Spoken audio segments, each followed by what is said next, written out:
Hello, this is your instructor, Taz Talley. In this video, I'm focusing on performing evaluation and color and tone correction of images where skin tones are key compositional elements. With many color correction projects, we look for and use neutrals to evaluate and adjust the color of our images. We make neutral areas in an image neutral gray, that is, we adjust them so that they have equal RGB values, and that corrects the underlying color across the entire image. Skin tone areas are different in that they are not neutral gray. That is, unless of course we're performing color correction on Star Trek Kardashians that have gray skin. But human skin tones have a natural warmth to them. They're not neutral gray, far from it. Therefore, we use a different set of RGB ratio criteria for evaluating and adjusting the color balance of skin tone images. But before we dive into the details of evaluating and adjusting our color on a skin tone based image, let's take a look at our whole tool set and layout and workflow in Photoshop. And if you watch any of my other videos, you know I use exactly the same tool set and workflow in all my color correction projects, whether they're neutral based or skin tone, doesn't make any difference. So this is what my Photoshop layout looks like all the time. And it's nice to have a consistent set of tools and layouts so you'll know where everything is all the time. And it reduces clutter when you just have the tools up that you want and need to use, and you know exactly where they are so things go faster and it's less stressful. So just taking a look at my layout, first of all, here's the basic tool panel that we have in Photoshop. And by default, the tool that I have set up here is my eyedropper tool. And I always just use the basic eyedropper tool. I don't use the 3D or the color sampler tool. We're going to access the color sampler tool, but we're going to use a keyboard shortcut to do this. Okay, so just stay in the eyedropper tool. That's the only one you ever need to have when you're doing evaluation of tone and or color. Just stay there, and we use keyboard shortcuts to change. Up here, before I forget about it, just want to talk about sample size. 3x3 at a minimum. Don't use point sample. You can get just variations from pixel to pixel on color. If it's a relatively small area, I use 3x3. If it's a large area, I use 5x5. My default is set at 3x3 pixels. That way I get a good average, in this case, of a skin tone or a neutral area that I'm looking at. So I always have my basic tool set over here to the left, then I have my image. And then these are the four basic panels that I have up. My histogram panel that I use for both evaluation and color adjustment. Then my info panel, which I'm going to be using for both monitoring and adjusting RGB values. Now notice that I have my panel set up so that these two tools are together and these two tools are together, right? My layers and my properties panels are together, and my histogram and my RGB. And this is for measuring and evaluating, and these are for actually doing adjustments over here. Note that you can hook up your panels by, here I'm going to take my info panel, click up at the top, and then drag it up here. Notice the little blue line that occurs when I link the two together, boom. And when they link together, then you can move them around. So it just makes it a little bit easier.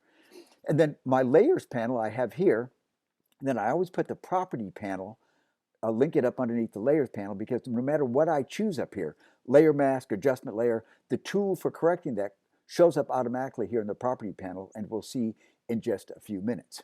So that's how I set up I have the same setup, same tools all the time. And then one thing you might think about doing when you get a setup that you like, come up into the window and go to workspace, and then you can just create a new workspace, and you can just call this color correction, and you can say, you may have adjusted some keyboard shortcuts, menus, toolbar, just save everything, all right, and then click save. Now, I've already got, the color correction workspace saved, so it's going to say, hey, do you want me to replace it? And I'll say no, all right? So that you can always just go up here once you create a workspace and just use, color correction, and then everything will pop up just exactly the way you see it here. So very handy way to have the same set of tools up all the time, and these are the tools that I use. All right, so having said that, let's go ahead and start in on evaluating this image. First, let's just do an overall quick tone adjustment with the caveat and understanding that we always adjust color first and then tone. And the reason for that is if you adjust tone, then color, you have to go back to tone because you're making adjustments on individual channels when you make a color adjustment, but tone is a master channel adjustment. So if you make adjustments on individual channels, you have to go back to the master channel and readjust. So don't. Start with color and then move to tone, and that's what we're going to be doing. So first, let's just do a quick histogram evaluation of our image just overall. There's something very obvious here about the tone distribution, and there's something a little bit more subtle that we can look at just quickly and see a color cast is probably built into this image, and then we'll go look at the RGB values. All right, so when we look at the histogram here, there's the master histogram, right? And we set this up, by clicking up here and choose all channels and show channels in color, all right? Knowing, of course, fundamentally that all channels in Photoshop are based out of grayscale, and the color that we see is created on output. That's why we always want to get the grayscale values properly assigned in our RGB color images so that on output the color is correct. All right, so this is the master channel. We see the distribution of tone across the entire image. And we see there's not an awful lot of data in the highlight to quarter tone. Most of the data starts to spread off of there, and there's a lot in the shadow portion. That's that dark background back here, the big peak in the black, right? And then this is all the actual image here, the shirt and the face that you see here. So we can see it's a fairly dark image overall with not a lot of data in the highlighter shadow, in the highlighter quarter tone area. And we can ask yourself, do we want a pure white highlight or not? This is not actually, this doesn't mean there's anything wrong. We can just see that this is a lower tonal image. And we may not want a pure white or really light highlight. This is kind of a moody skin tone image. It's a side lit, and it's got some nice ambiance to it. So maybe we don't want the bright. I'm just saying we look at it, we see, oh, it's missing highlight to quarter tone. And my judgment would be, that's just fine. I don't care. I don't want the bright whites in this one, so I'm okay. But I can see that we have a very dark toned area. When I look overall at the image at the tone, I see, maybe I might want to, at some point after we do a color correction, maybe bring out a little bit of the detail in the hair back in the 3/4 tone. That would be a creative judgment call. We'll come back to that later. Let's take a look at just a quick color balance that we can see just looking at the histograms.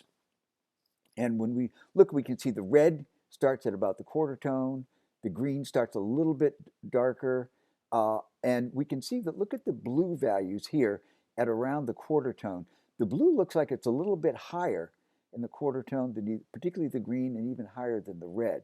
So we can see that there's a little bit more blue. And we always look at the highlight end of our histograms to see the overall color balance. And when I look at this, because I've done a lot of color correction on tonal images, I'm thinking there might be a blue color cast in this image. So earlier I mentioned that, hey, we use different color ratio criteria for skin tones than we do for neutrals, right? So let me give you what that is. The very basic is for normal, healthy skin tone. And by the way, that's what we're talking about here, is doing color correction and color adjustment for a normal, healthy skin tone. And a normal, healthy skin tone, the red is greater than green, is greater than blue. And the red-green ratio, that is the separation between the red and the green, is typically greater than the green-blue by as much as 2 times whatever the green-blue is. We'll dig in on that a little bit more, but I just want to introduce that concept of, rather than red equal green equal blue like in a neutral, in a skin tone, we want red greater than green, and then the green greater than the blue. And again, the separation of the red-green should be greater than the numeric separation of the green-blue. So just looking quickly at the histogram, I'm thinking, well, just to give me a quick visual of the distribution of color on our image, we may have a little bit of blue color cast. When you look at this image, the skin tone looks okay, right? And that's fine. Maybe you can see color cast in this, maybe you can't, depending on how much you've looked at your monitor, you've looked at color cast. The human eye doesn't do a great job of doing quantitative analysis of color. It does a wonderful job when you put 2 images side by side and you can see the qualitative difference between the 2, but the human eye does not do a good quantitative analysis, in particular of skin tone values. And when we look at a skin tone, we want it to be right. Our mind and our eye want it to be right. This is why we really want to use numeric RGB values to get our skin tone values right. So let's do that. Let's take the next step. We've done a tone and basic color evaluation just looking at histograms. Let's dig in and do the RGB analysis. So I mentioned earlier that I'm going to stick it with my eyedropper tool, as you see here, and I'm going to place some eyedropper sample points on some critical areas of this image. And since this is all about the skin tone, I'm going to place 2 color correction points. Some you can get by with just one, but I'm going to show you the full Monty here in terms of really doing a tip-top job, the full anal retentive 100% job of doing color correction on the skin tone image. I'm going to choose a well-lit, but not a reflection. I avoid reflections. We want to avoid a reflection because on a reflection, they can tend to be blown out and have very high RGB values or high aura or high green. You can get aberrant values. So choose a well-lit area, but not one that has a reflection. But notice about half of this face is in shadow. If I have a choice of just choosing one, I always use the well-lit area because that gives me a better representation of the overall skin color. Plus, our eye tends to focus on the well-lit portion of the image, not the shadow portion, the cast shadow portion. So I'm going to choose 2 areas in this image. And again, I'm in the eyedropper tool, and I'm going to hold down my shift key. And notice when I hold down my shift key, you see that little eyedropper symbol that comes up, the color sampler point symbol, and then I can just click to place that color sampler point on a well-lit portion. Notice it says number 1, and then I look down here and I can see my color sample point number 1 has been placed right there. And then just for full coverage, I'm going to go ahead and create a second color sampler point, and maybe I'll choose down here on the chin, well lit, but not a reflection, and then maybe a third color sampler point over here in the cast shadow. The 2 most important ones are the color sample point number 1 and number 2, but we're going to sample this just to kind of keep track of the shadow to see how that varies as we do first our sample, our evaluation, and then our adjustment. Now, in a color image like this, this is all about the skin tone, all right? But there may be a neutral in this image as well, all right? And when I look at this jersey, this turtleneck that this woman has on, I think, wow, that may be a neutral gray area in this image. That's not particularly important because we're looking at skin tones, unless, of course, this is a product shot, right? If it's a product shot, we want to get the skin tones and the jersey correct. So let's just put a color sampler point down here in the neutral gray area. Notice I'm going to choose one of the wide swatches, not something that's got lots of tonal variation in it. I'm just going to put a 4th color sampler point down there. Shift, boom, and click. And notice we now have 4 color sampler points here. Now, I mentioned that I always stay in the eyedropper tool. I never go to the actual color sampler tool. That's because I can get there anytime I want to by just holding down the shift key. I can also move a color sampler point by just using the shift key again and then moving the color sampler point. I can also remove a color sampler point by holding shift and option or shift and alt and removing the color sampler point. All right. I can also place color control points, which we'll do in just a minute.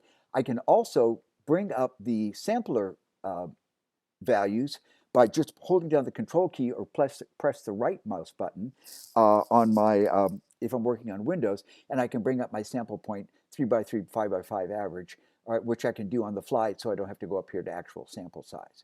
So you can access all the different parts of the eyedropper tool by just using keyboard shortcuts that I've gone over here. And just one of the ones you probably use most often is hold down that shift key again when you want to move one of these control points, all right? And the option shift or alt shift if you want to remove a color control point. And once again, shift and then click on the color control point to move it. Okay, so we've got 4 color sampler points set.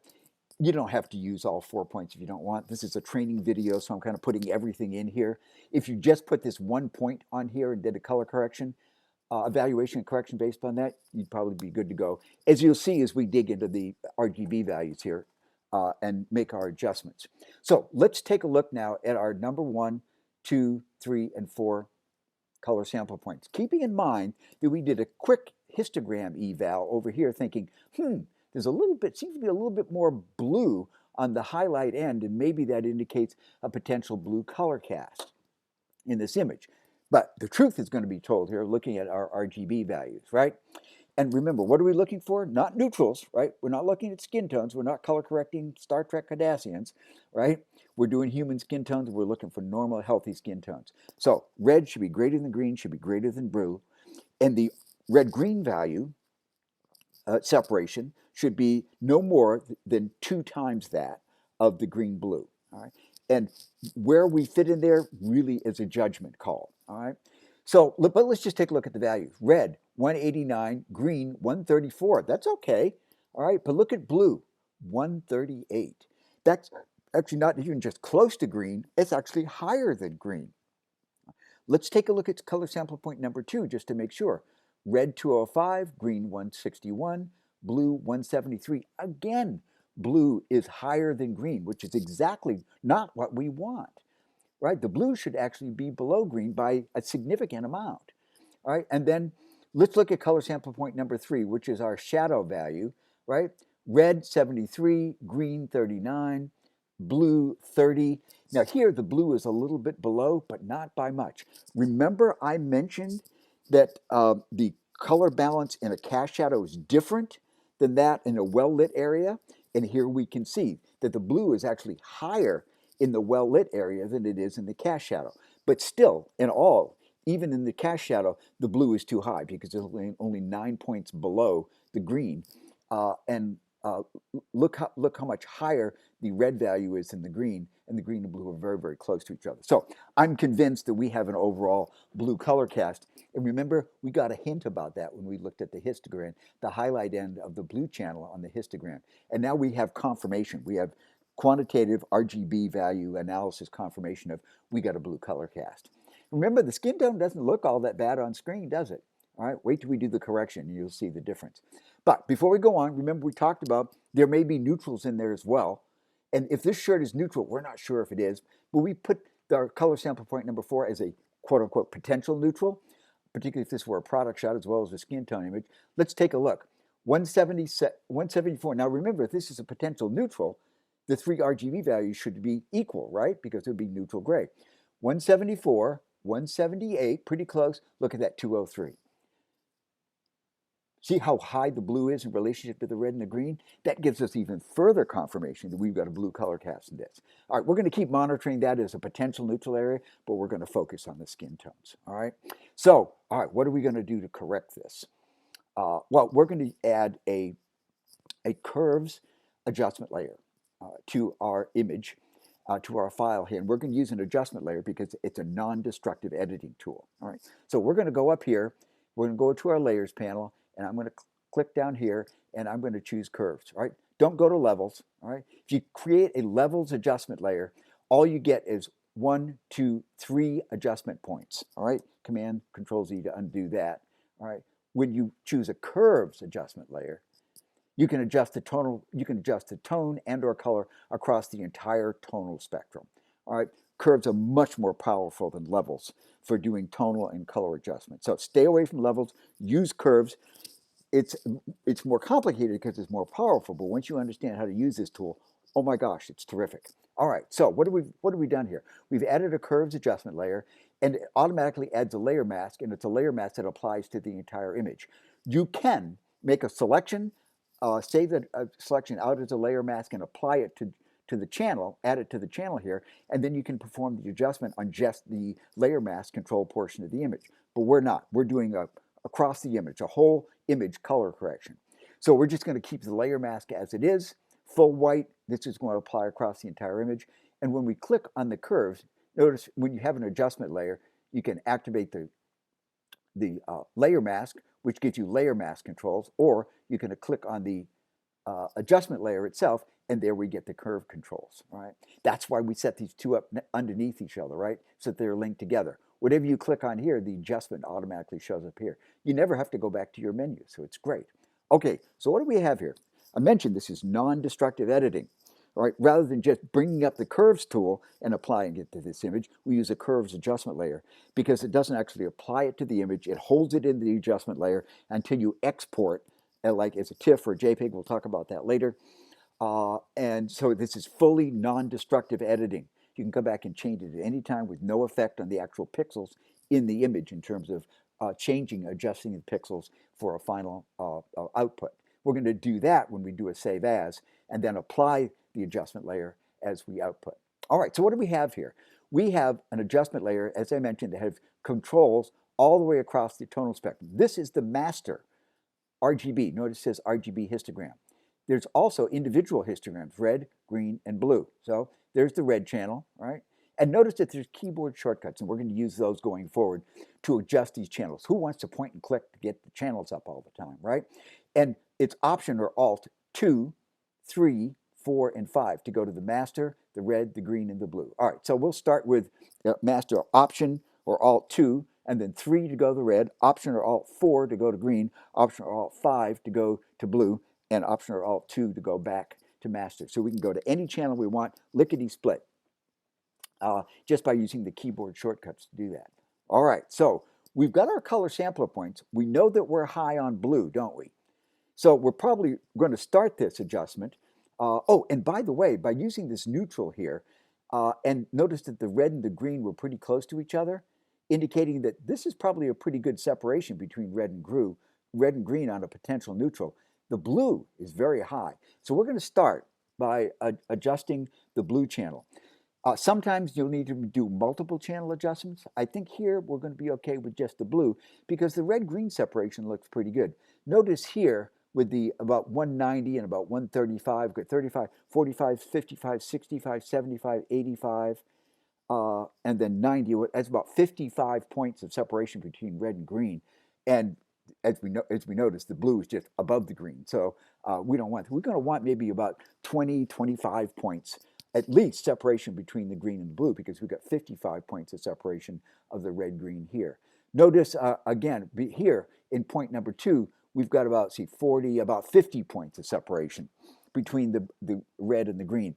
This is why it can be useful to have more than one color sampler point. You can kind of take an average of the RGB separations and then take the average between the two. Okay, so we're going to go to the blue channel, right? So, and remember to get to the blue channel, Option or Alt and then 5.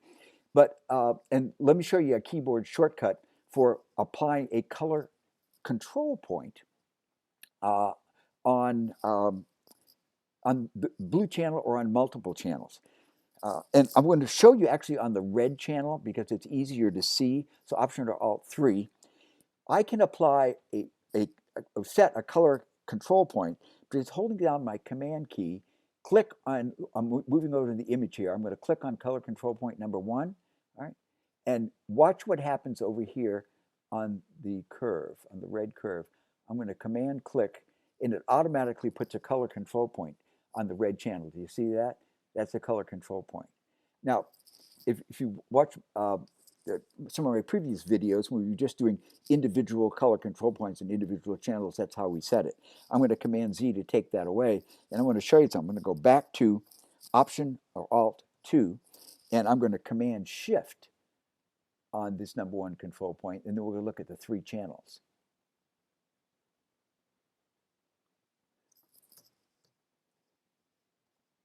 And notice when we go to 3, 4, and 5, we have color sampler points on all 3 channels. Let me show you that again. I'm going to Command Z to undo all these color sampler points. So now we're just master channel red, green, and blue. Go to master channel, go Command Shift, and click on the color sampler point number 1.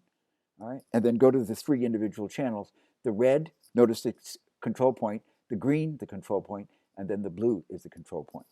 So you can use that keyboard shortcut, just the Command or Control key, to set a color control point on 1 channel, or Command/Control Shift to set color control points on all 3 channels.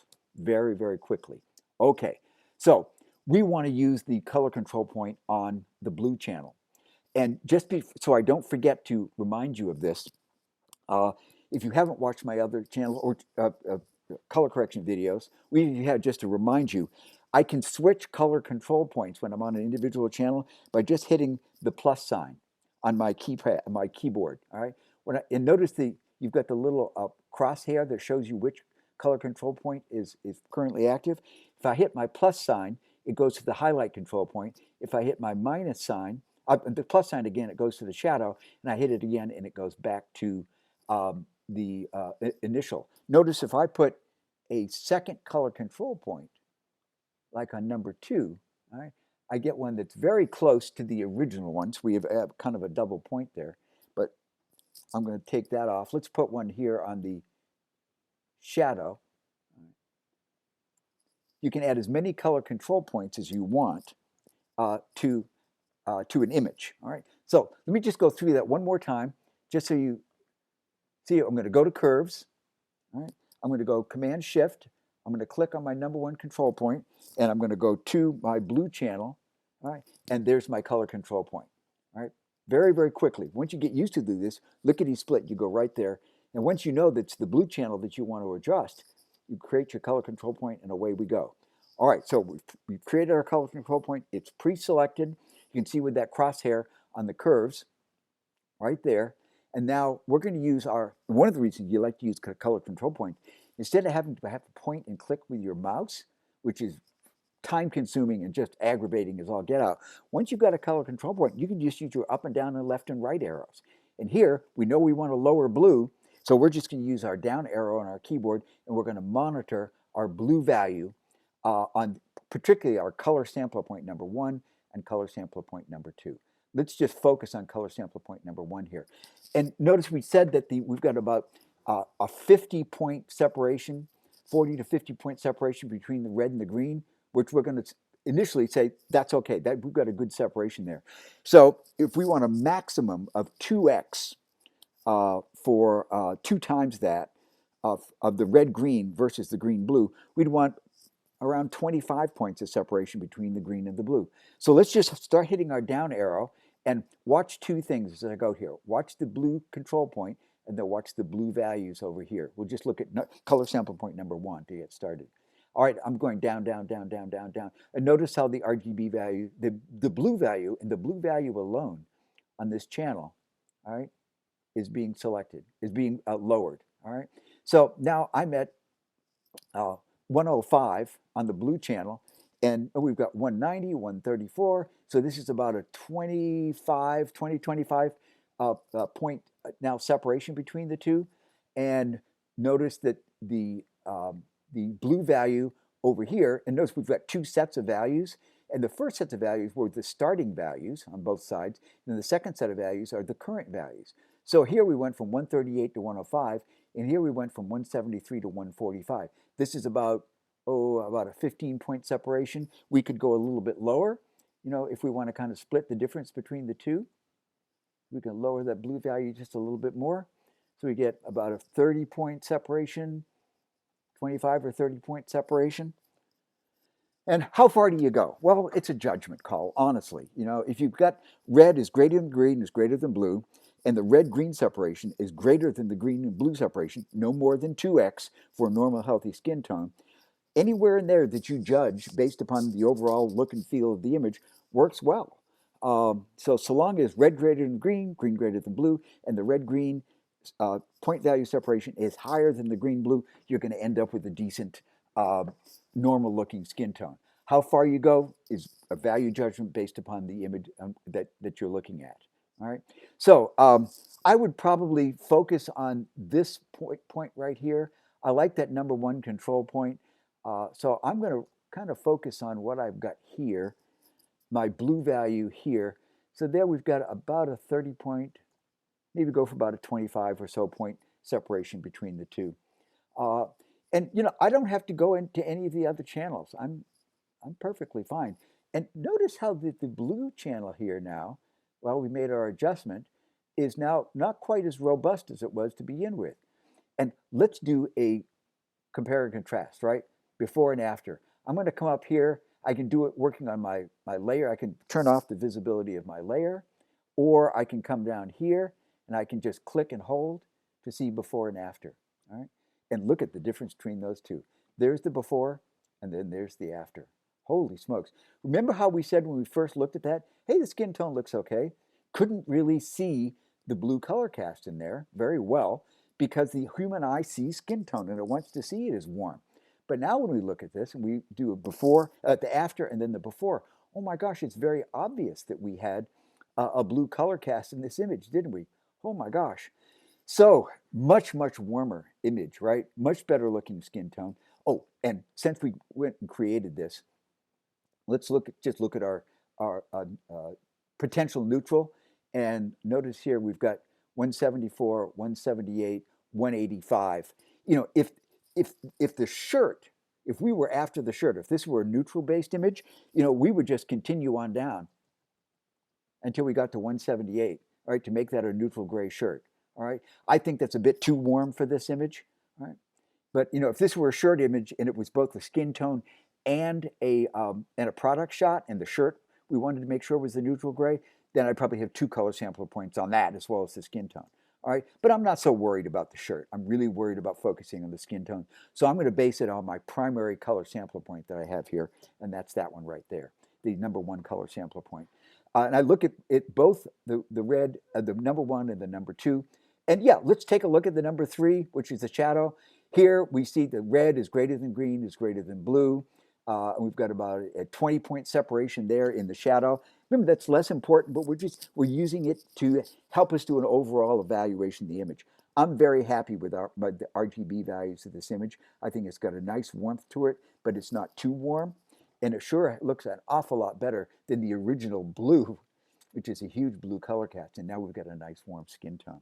So there we go. There's our color correction based upon red greater than green greater than blue, using color sampler points to evaluate and then monitor, using color control points on individual red, green, blue curves. Here we just had to do a blue channel adjustment. You know, if this image had the green was very close to the red and the blue was very close to the green, I might lower the green and the blue, right? It's a value judgment based upon what the starting values are. But we had very good separation between the red and the green. So we focused on primarily adjusting the blue. All right, are we done? We could be. But let's do one more thing. Let's go Option or Alt 2. Let's go back to our master channel. And we could, when we first did our initial analysis, looking at both the histogram and our image. Oh, I wanted to mention, look at the histogram when I go before and after. Before, watch the blue channel in particular, and after. Look how that blue channel changes. Do you see how we've diminished the blue when we do our correction? Shows up, and it just shows up on the fly, working on the blue channel, but we can see the diminishment of the blue across the entire image because we use the color control point near the midtone to do that. All right, so back to the discussion of tone. Earlier on, we looked at our histogram. We said this is a pretty dark image. This is the background, but we also were wondering a little bit about, you know, do we want to bring out some detail in the hair? We may or may not do. This is totally a creative adjustment. We may want that hair to just fade to black in the background, really focus on the skin tone. But if we wanted to change the overall brightness and or lighten the 3/4 tone to bring out some detail in the hair, we can do that. And we can do it working on this master histogram, this master channel that we see here. Or the other alternative is we can do this. And I can just call this my CC, which is my color correction curve, all right? And then I can do this as well. I can add another curves adjustment layer and we'll call this B and C, all right, for just brightness and contrast. So I can actually add another layer and just do brightness and contrast on that. What's the advantage of doing this on a separate curves layer versus just performing it here? Watch this. If I create a separate curves layer and call it B and C, that's my shortcut that I use for brightness and contrast, all right, then I can put a color control point, a curve control point rather, right in the middle, and I can raise this to overall brighten the entire image. I can also create a control point here in the 3/4 tone if I want to, or I can just click somewhere in the hair, as you see down there, and create a control point in the hair, and then I can watch this. I'm going to raise that separately to bring out the hair, lower it to darken the hair, raise it separately, and I can move it left and right if I want to. Here I'm going down, up, right, left. If I just want to go primarily over to the 3/4 tone, I can move it left to right and go up a little bit. And the advantage of doing this as a separate curve, right, is now I can turn my B and C off and on separately, and I can do my color correction off and on separately. If I do all, There's nothing, absolutely nothing wrong with doing the B and C and the color correction on the same curve. It's just that they're together and you don't get to see them separately. All right. So totally fine to do it either way. I just wanted to show you the option. I might want to bring out a little bit of the detail. I'm going to go back and take away some of that brightness. Here, I'm just hitting the H key, right? And notice as I hit the H key, it moves from one color sampler point to the other. I'm going to go back to my midtone. I'm going to lower that midtone. I really don't want to brighten this too much. Hit the the plus sign, not the H key. And then I'm just going to lower that just a little bit. There we go. I just want to brighten the 3/4 tone just a smidgen to bring out a little bit more detail in that hair. That's all, just so I can see a little, so it's not fade to black quite so much back there. You know, it's subtle, right? But particularly if I sent this to print on a commercial print, I'm going to be afraid of all this going to black, and I'd like to make sure that the hair comes out just a little bit. All right, so there we go. Color correction, tone correction, using curves, using two different curves, one for color correction, one for brightness and contrast. We have anything left to do? Well, we can fine tune. If we wanted to do some retouching, we could certainly do that. I would make a copy of this layer and make retouching copies. But one thing I do want to just mention while we're here is final prep for output. Is if we're going to sharpen this image, I would do this just like I want an adjustment layer for doing non-destructive editing of tone and color. If I were going to sharpen this image, I would come underneath filter and I would convert for smart filters. And then I would go sharpen, smart sharpen. And we need a whole class on just talking about sharpening. But if you just use the default here, which is 100, these values that you see here, and then click OK to provide some sharpening for this image, by converting this into a smart layer and applying smart sharpening, this image is now sharpened, and we can control the amount of sharpening. 100% is a good place to start for commercial print output. You might want to go 50% if you're just creating a JPEG for use on the web. So more sharpening for print, less for web view. But regardless, I can always come under here and I can double click on the Smart Sharpen filter and I can change it.